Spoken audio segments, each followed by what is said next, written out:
आपको लोकसभा लेकर चलते हैं, जहां देखिए अमित शाह बोलने वाले हैं। निर्दोष यात्रियों की नृशंस हत्या पाकिस्तानी आतंकवादियों के द्वारा जो की गई और उसके जवाब में देश के प्रधानमंत्री जी ने दृढ़ इच्छा शक्ति का परिचय कराते हुए ऑपरेशन सिंदूर की सेना को परमिशन दी और हमारे वीर जवानों ने सटीकता बहादुरी के साथ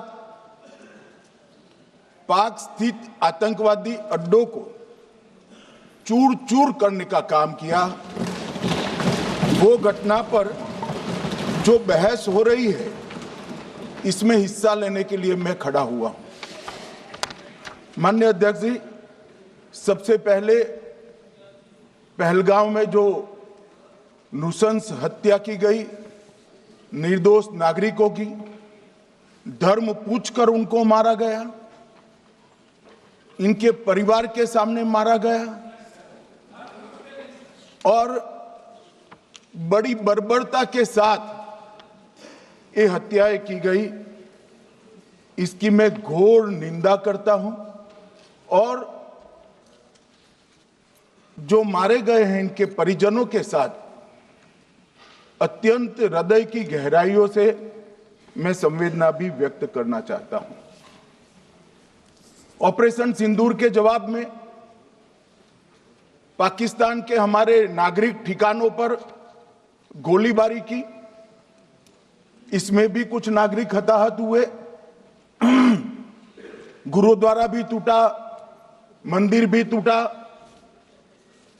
जो भी नागरिक उसमें घायल हुए हैं और जो हताहत हुए हैं, वो सभी के प्रति मैं पूरे सदन की ओर से गहरी संवेदना व्यक्त करना चाहता हूं।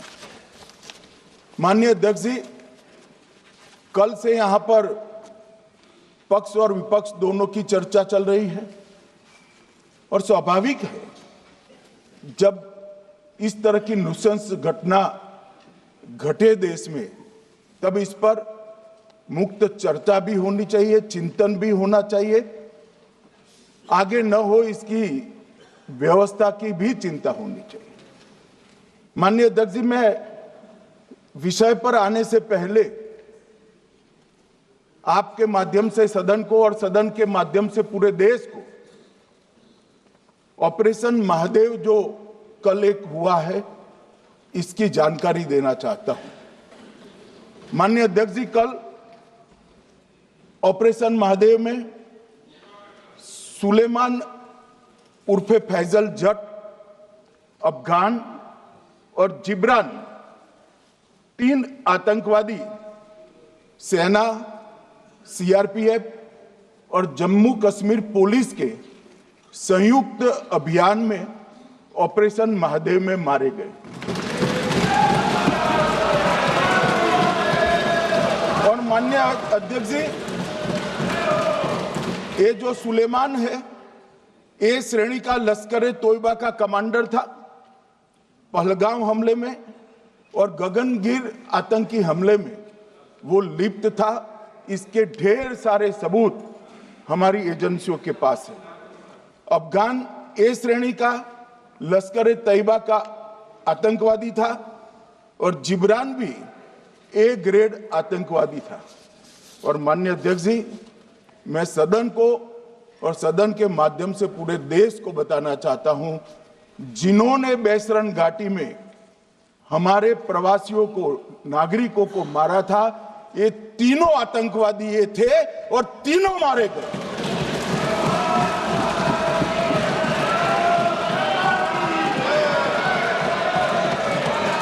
और मान्यवर, मैं आज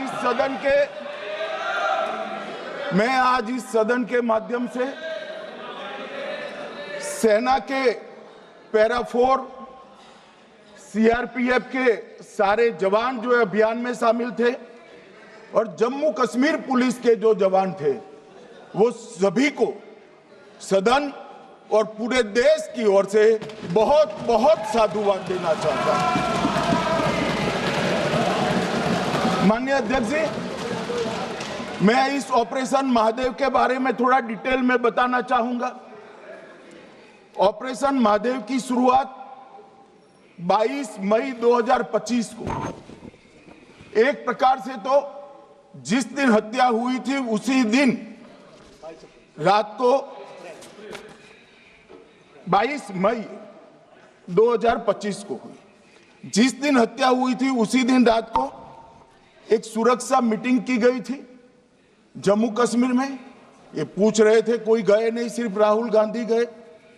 अब आपकी आंख कौन से चश्मे से देख रही है मुझे मालूम नहीं माननीय अध्यक्ष जी।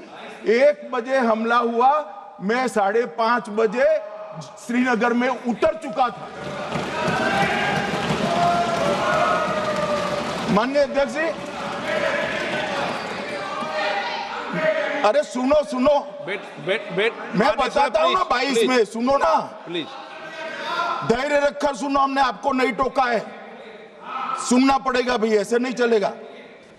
माननीय अध्यक्ष जी, नहीं, पर बैठे बैठे मत बोलिए आप भी।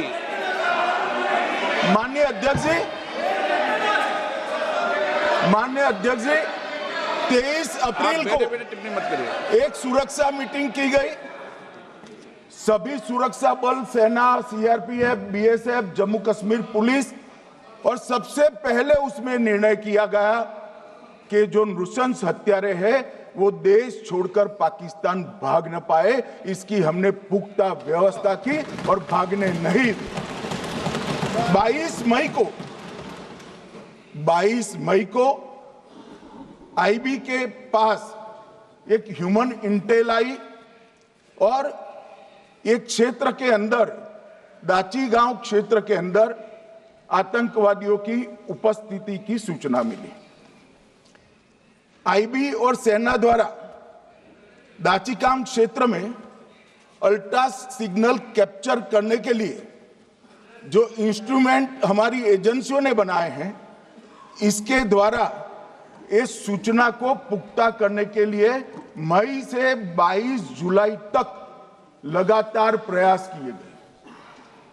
ठंड में ऊंचाइयों पर हमारे सेना के अधिकारी पैदल इनके सिग्नल प्राप्त करने के लिए घूमते रहे, आईबी के अफसर भी घूमते रहे, सीआरपीएफ भी घूमती रही, और मान्यवर 22 जुलाई को हमें सफलता मिली। सेंसर्स के माध्यम से आतंकवादी होने की पुष्टि मिल गई। तब 4 पैरा जो हमारी सेना का एक हिस्सा है, उसकी नेतृत्व में 4 पैरा के जवान, सीआरपीएफ के जवान और जम्मू कश्मीर पुलिस के जवान मान्यवर एक साथ ये आतंकवादियों को घेरने का काम किया। सेना, सीआरपीएफ, जम्मू कश्मीर पुलिस की मीटिंग भी की गई। जो 5 ह्यूमन एसेट्स थे उनको भी वहां भेजा गया, और कुल मिलाकर कल जो ऑपरेशन हुआ, इसमें हमारे निर्दोष नागरिकों को मारने वाले तीनों आतंकी मौत के घाट उतार दिए। मान्यवर, तीनों के नाम मैंने बताए हैं, सुलेमान उर्फे फैजल जट, अफगान और जिब्रान। मान्यवर, वो तो एक आशंका थी कि यही लोगों ने घटना की है, मगर मैं बाद में एनआईए की जांच पर आता हूं, एनआईए ने पहले से ही इनको, जिन्होंने आसरा लिया था, वो लोगों को गिरफ्तार कर रखा था। उनको खाना पहुंचाने वाले लोगों को अपने कब्जे में रखा था। तो जब आतंकवादियों के शव श्रीनगर आए, इनसे पहचान कराई गई। 4 लोगों ने पहचान लिया, यही 3 लोग थे जिन्होंने पहलगांव में आतंकी घटना को, मगर हमने इस पर भी भरोसा नहीं किया मान्यवर, कोई जल्दबाजी नहीं की। हमने जो आतंकी घटना स्थान से कारतूस मिले थे, वो कारतूस का एफएसएल रिपोर्ट पहले से करा कर रखा था, और चंडीगढ़ सेंट्रल एफएसएल के अंदर बैलिस्टिक रिपोर्ट के आधार पर उनका रिपोर्ट तैयार था। जब ये कल आतंकवादी मारे गए, इनकी 3 राइफलें पकड़ी गई, एक M9 अमेरिकन राइफल थी और 2 AK-47 राइफल थी। जो कारतूस मिले थे वो भी M9 और AK-47 के भी थे, मगर हमने इससे भी संतोष नहीं माना। ये राइफलों को एक विशिष्ट विमान के द्वारा कल रात को 12 बजे चंडीगढ़ पहुंचा गया और पूरी रात फायरिंग कर कर इसके भी खाली खोखे जनरेट किए गए। 2 खोखों का मिलान किया गया, राइफल की नाली और निकले हुए खोखों का भी मिलान हो गया। तब ये तय हो गया कि इन्हीं 3 राइफलों से हमारे निर्दोष नागरिक मारे गए। और मान्यवर, आज मैं सदन को बताते हुए बहुत खुश हूं। मोदी जी ने ऑपरेशन सिंदूर कर आतंकवादियों को जिन्होंने आतंकवादियों को भेजा था उनके आकाओं को जमीन में मिलाने का काम किया था। सेना और CRPF ने वो आतंकवादियों को भी समाप्त कर दिया। और मान्यवर,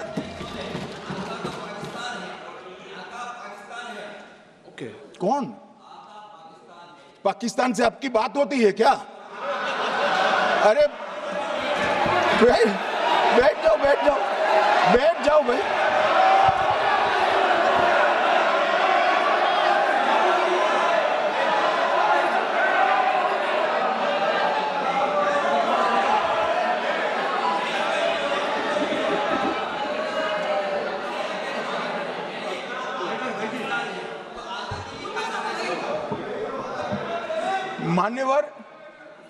मान्यवर, मैं बताता हूं कैसे इनके आका मारे गए, वो भी नाम के साथ बताता हूं, जगह के साथ बताता हूं, घंटे, मिनट और सेकंड के साथ बताता हूं। मान्यवर, मैं तो अपेक्षा करता था कि जब एक सूचना सुनेंगे पक्ष विपक्ष में खुशी की लहर दौड़ जाएगी, मगर ये स्याही पड़ गई इनके चेहरे। ये क्या है मान्यवर, किस तरह की पॉलिटिक्स? भाई आतंकवादी मारे गए, आपको इसका भी आनंद नहीं है?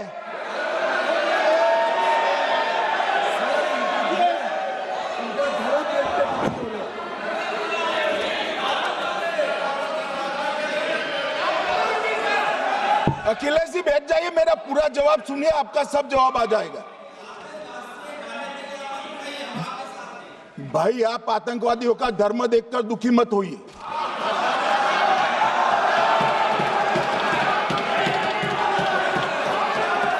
अखिलेश बैठ जाइए यार।